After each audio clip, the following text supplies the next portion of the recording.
Kalau misalnya ada orang Islam mengatakan bahwa dia sesat gitu, apa agama Islam, loh kenapa kamu harus menyesatkan dia? Dia kan tidak mengikuti tafsir kamu. Dia juga Islam, tapi tafsirnya dari rujukannya dia. Jadi tidak perlu Anda menyesatkan. Itu dengan sendirinya vonis sesat Anda itu gugur, ya, karena semua mengacu kepada tafsir masing-masing.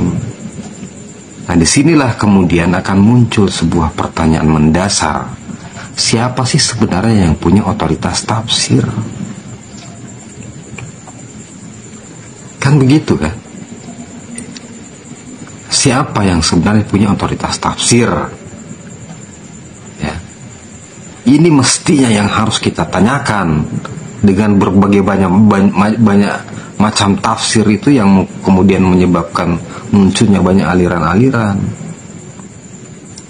Yang parahnya yang mereka kemudian menyesatkan orang, bahkan sampai mengambil tindakan kekerasan kepada kelompok-kelompok yang di luar dari tafsir mereka.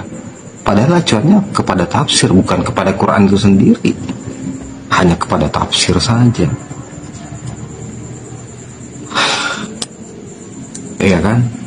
Nah, mungkin ya dengan situasi seperti inilah makanya di hadisnya baginda Nabi Muhammad itu dimunculkan yang kedua, yaitu sunnahku. Nah, kalau dalam versi Sunni ya, tapi kalau dalam versi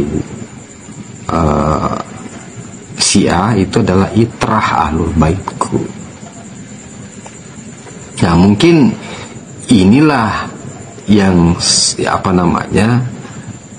yang kemudian menjadi atau yang memiliki otoritas untuk menafsirkan Quran itu, dimana dengan tetap berpegang kepada nomor yang kedua ini kita tidak akan tersesat. Jadi kalau cuman kita berpegangnya kepada Quran saja, lah ya belum ada jaminan kita tidak tersesat. Karena itu tadi, ya tafsir apa yang Anda ikuti? Tafsir terhadap Quran itu yang siapa yang Anda ikuti? Jadi kalau cuma berhenti sampai di situ. Termasuk pun dengan sunnah atau hadis, karena itu terjadi di 1400 tahun yang lalu. Tafsir terhadap sunnah, siapa yang kau ikuti? Kan tafsir terhadap sunnah bagi kelompok Syiah itu berbeda dengan tafsir terhadap sunnah bagi kelompok Sunni. Di kelompok Sunni pun ya, tafsir terhadap sebuah sunnah itu berbeda. Pada kelompok Muhammadiyah misalnya, itu berbeda sebagian dengan tafsir kelompok sunnah bagi kelompok NU. Tafsir terhadap sunnah bagi kelompok Salafi yang berbeda dengan tafsir terhadap sunnah bagi kelompok-kelompok lain juga.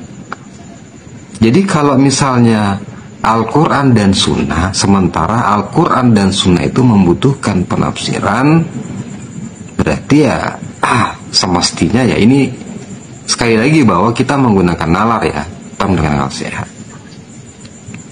Berarti ya sekali lagi tetap tidak akan ada jaminan di situ. Termasuk misalnya ada statement ya dari kelompok tertentu yang mengatakan, ayo kita kembali kepada Al-Quran dan Sunnah. Pertanyaannya adalah, tafsir siapa yang kita mau pakai kalau kita kembali kepada Al-Quran dan Sunnah? Ya, sama kan dengan hadis ini. Kalau hadis ini mengatakan supaya kamu tidak sesat, berpegang teguhlah kepada Al-Quran dan Sunnah.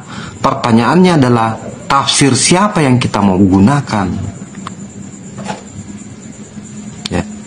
Nah, mungkin kalau misalnya, berarti kalau yang kedua tadi itu Al-Quran dan Sunnah, ya berarti ya saya tidak mengatakan itu gugur ya, tetapi ya itu mungkin membutuhkan diskusi yang lebih mendalam lagi. Sekarang kita melihat versi Syiah, itrah ahlul baitku. Itrah ahlul baitku berarti ya mungkin ini yang disebut sebagai penjaga, ya, atau yang pewaris gitu, ya, pewaris dari baginda Nabi. Nah, kalau di tradisi Syiah itu kan mereka ada 12 imam. 12 imam inilah mungkin yang dianggap sebagai yang bisa punya otoritas terhadap tafsir Quran itu. Hanya saja kemudian mereka hanya sampai di 12. Sampai di 12 itu selanjutnya siapa lagi yang kemudian memiliki otoritas yang sama untuk menafsirkan kitab itu. Dan mereka sekarang masuk dalam periode kegaiban. Sementara ya kehidupan kan terus berlanjut, tidak hanya sampai di zaman imam ke-12 itu. Artinya pada saat itu kan ya mereka kembali lagi kepada tafsir Quran itu sendiri untuk menafsirkannya. Seiring dengan perkembangan zaman, munculnya berbagai macam fenomena-fenomena kekinian, itu kan membutuhkan tafsir. Dan kalau hanya sampai pada ke-12 itu aja ya berarti ya tetap sama aja, kembali kepada tafsir sama, berarti tidak ada bedanya dengan Sunni juga gitu, ya kan? Nah, artinya berarti untuk mendapatkan garansi dari Nabi Muhammad yang mengatakan bahwa kamu tidak akan tersesat jika mengikuti dua hal ini, dua pusaka ini, berarti sebenarnya yang mana? Nah, kalau berbicara tentang siapa yang punya otoritas untuk menafsirkan kitab itu, ya, kitab Quran itu kita coba melihat lagi di Quran ya. Kalau rujukannya kita ke Quran, di surat Al-Waqiah 79 dikatakan bahwa yang bisa menyentuh kitab itu, Quran itu, adalah hanya ruh yang tersucikan. Ya kan? Berarti kan tidak semua. Nah, pertanyaannya siapa yang ruh disucikan itu, yang tersucikan itu? Nah, makanya kan kemudian kita akan menelusuri apakah ada metodologi-metodologi penyucian ruh dalam tradisi Islam. Tazkiyatun nafs itu. Nah, ini kemudian akan mengarahkan kita kepada yang namanya torikah. Nah, di torikah itu kita akan menemukan ini, bahwa di torikah kita akan dipahamkan, kita akan dituntun untuk menemukan siapa yang punya otoritas untuk menafsirkan kitab suci itu. Nah, kemudian di Torekah pun dikatakan bahwa di situ yang dimaksud dengan kitabullah itu bukan mushaf itu, tetapi ada yang dikatakan dengan Quran Qadim, kitab Qadim. Nah, kitab Qadim itu ya, itu sejatinya ada pada masing-masing diri kita, tetapi dia perlu untuk dibacakan. Jadi ada orang di luar dari kita yang harus membacakannya. Kitab Qadim itu adalah sesuatu yang ya akan bisa kita baca dengan sendirinya ketika kita ruh kita bisa tersucikan. Tetapi di alam baharu harus ada sosok yang di luar dari diri kita yang bisa memahamkan itu kepada kita, yang bisa membacakan itu kepada kita. Itulah yang disebut dengan guru mursyid. Nah, guru mursyid ini di zaman sekarang itu kan yang disebut di Quran sebagai ulama warasatul anbiya, pewaris nabi. Inilah mungkin yang disebut bisa dikonotasikan dengan itrah ahlul baitku. Dan ini ada di setiap zaman, sampai hari ini di zaman kita. Jadi dia tidak sampai pada ribuan, puluhan ribu tahun puluhan tahun yang lalu, ratusan tahun yang lalu, bahkan ribuan tahun yang lalu, enggak. Tetapi dia ada bersama kita setiap saat. Yang setiap saat membacakan kitabullah itu, kitab Quran itu. Disitulah kita berpegang. Nah, jadi kalau kita berpegang kepada kedua itu, kitab Qadim yang sebenarnya ada dalam diri kita setelah ditanamkan, kemudian ada yang membacakannya, ya, dia adalah yang mewarisi, pewaris Nabi, ya, dia sebagai itrah ahlul bait Nabi, ya, pewaris ruhani Nabi, pewaris ruhani Nabi itulah yang kemudian membacakan kita. Nah, kalau dua hal ini yang kita pegang, itulah mungkin yang bisa menjamin bahwa kita tidak tersesat. Tapi kalau acuan kita adalah mushaf Quran, acuan kita adalah teks sunnah, itu masih membutuhkan tafsir. Sementara kalau Quran Qadim, dia berada pada wilayah Qadim, alam Qadim, ya, itu sudah tidak membutuhkan tafsir lagi. Dan yang membacakannya dia adalah memang yang terpilih dan dipilih. Inilah sosok tersucikan itu tadi, yang kemudian mengajarkan kita, membimbing kita. Dia juga lah sebenarnya disebut sebagai ulil amri minkum. Dialah yang menjadi kiblat ketaatan kita.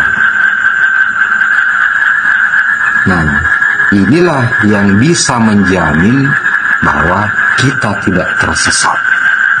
Tapi kalau Quran dan Sunnah, ya, secara nalar kita tidak, nalar kita kemudian akan mengatakan bahwa tidak ada jaminan di situ karena dia masih sebatas tafsir. Sementara tafsir itu berada di wilayah baharu.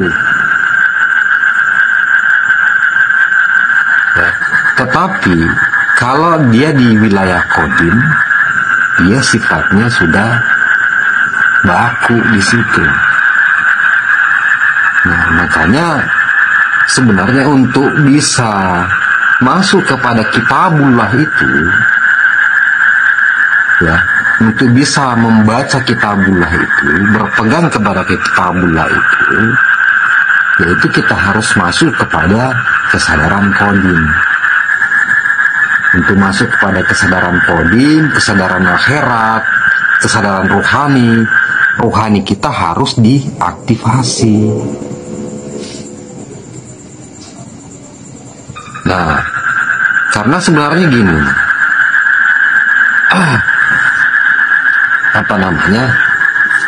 baginda Nabi mengatakan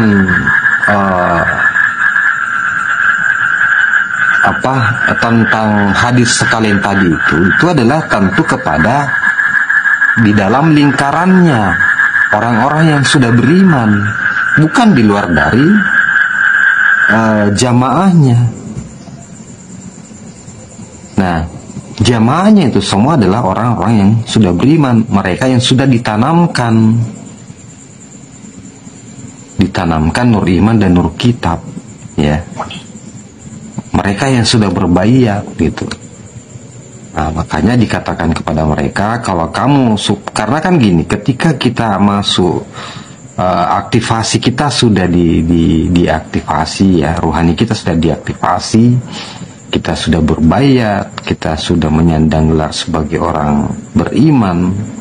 Nah, di situ kan kita masih terus akan melakukan perjalanan menapaki dimensi demi dimensi. Nah, di situ pesannya baginda Nabi supaya kamu tidak tersesat dalam melakukan perjalanan rohani itu untuk menuju kepada Allah, untuk liqa Allah, untuk usul Allah, ya, berpeganglah kepada kitabullah dan itrah alul baitku, ya. Nah, atau kalau misalnya versi sunnah, ikutilah jejakku, ya, ikutilah metodologi yang sudah saya kerjakan gitu. Jadi kan ada bukan istilahnya meniru, sekedar meniru, tetapi mengikuti jejaknya. Nah, kalau mengikuti jejaknya kan berarti kan harus ada orang yang diikuti. Berarti harus ada pewarisnya, pewaris metodologi itu kepada seseorang di mana kita mengikut kepada dia. Itulah yang kemudian menjamin kita tidak tersesat. Jadi sekali lagi bahwa bukan Quran, mushaf ataupun hadis atau teks hadis itu, ya. Tetapi ya karena orang beriman ini berarti dia sudah masuk pada wilayah qadim. Karena orang beriman itu sudah berada pada wilayah qadim, ya. Melalui prosesi mutu qoblanta mutu itu, prosesi bayat, aktivasi rohani, ya inisiasi, baptis, ya mereka itulah yang sebenarnya menjadi tujuan hadis ini. Nah di situ kalau di alam itu, di wilayah itu, yang dimaksud dengan kitabullah itu adalah ya kitab qadim itu yang tidak berlapas dan tidak berhuruf. Nah tetapi harus ada yang selalu membantu untuk membacakannya. Itulah yang merupakan guru mursyid. Dialah yang menjadi pewaris baginda Nabi. Makanya mungkin dikatakan itrah ahlul baitku, pewarisku, pewaris yang mewarisi ruhaniku, ya bukan pewarisan secara jasmani. Kalau pewarisan secara jasmani ya itu tidak ada hubungannya dengan persoalan keilmuan, ya. Jadi nasabnya adalah nasab ruhani di situ. Dengan mengikuti itu, ya maka kemudian kita tidak tersesat dalam menempuh perjalanan rohani itu. Ya. Nah, kalau di situ kemudian tidak ada lagi istilah menyesatkan, ya, mengkafirkan dan sebagainya kalau di wilayah qadim itu. Tetapi semua akan kembali kepada diri kita masing-masing. Karena di alam rohani yang melakukan perjalanan itu adalah kita sendiri. Cuma ya tetap kita membutuhkan bimbingan mursyid di situ. Kalau kita hanya berpegang kepada kitab kita sendiri, ya kita merasa pede gitu, ya udahlah, kita kan di diri kita sudah ada kitabullah, ya katanya gitu kan, kalau sudah ditanamkan itu tadi, ya kita dengan percaya dirinya melangkah, ya tidak peduli lagi dengan guru mursyid kita. Nah disitulah kemudian Anda akan terlempar itu. Makanya yang ditinggalkan bagi Nabi itu dua, bukan cuma satu. Kalau cuma satu, oke, silakan.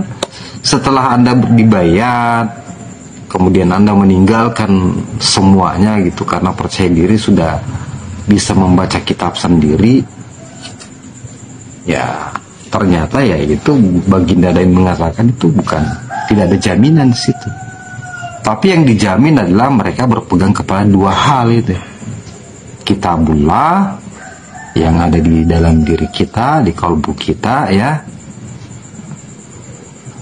Dan yang kedua adalah itrahlul baitku, jadi dialah yang membacakannya, membantu kita membacakan itu, yang membimbing kita. Nah, dengan mengikuti dua hal itu maka kita tidak akan tersesat. Jadi sekali lagi bahwa hadits sakalain itu pada wilayah qadim itu sebenarnya pada wilayah qadim itulah untuk orang-orang yang beriman, supaya ya ketika kita sudah berbayat, ya aktivasi kita rohani kita sudah diaktifasi, kita kemudian tidak meninggalkan yang namanya pembimbing kita, pembimbing ruhani kita, ya, karena ya baginda Nabi ya baru memberikan jaminannya ketika dua-duanya kita pegang teguh. Tapi kalau kita hanya berpegang kepada kitabullah tanpa kepada guru mursyid kita, ya kita akan tersesat, ya. Nah Nah, kemudian pada wilayah baharu, jadi sebenarnya itulah bukan mushaf atau teks sunnah, ya. Tetapi ya kuncinya berarti kita harus menemukan pewaris itu, ulama waris itu.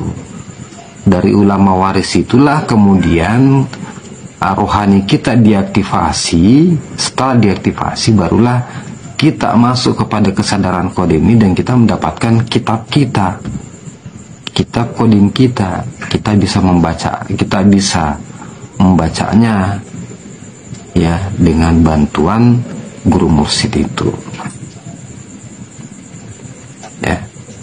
Jadi sekali lagi bahwa untuk memahami hadis Tsaqalain itu, untuk mempraktekannya ya, atau untuk mendapatkan jaminan dari tidak tersesat ketika mengikuti hadis itu adalah, kata kuncinya adalah temukanlah ulama warasatul anbiya itu. Dan itu hanya satu orang ya, bukan ulama-ulama itu, tapi dia adalah ulama yang bisa mengantarkan kita ya untuk mensucikan jiwa kita. Makanya di Al-Quran itu ada sebenarnya itu yang bahwa ulama warasatul itu adalah ulama khusus, fil khusus, bukan ulama umum. Ulama yang mengajarkan bersuluk itu ada, cuman saya belum mengetahui detailnya ya. Jadi ulama yang mengajarkan kita suluk ya, carilah sekolah itu, seorang ulama yang mengajarkan kita untuk suluk, bersuluk ya. Nah itulah sebenarnya sejatinya yang disebut ulama waris.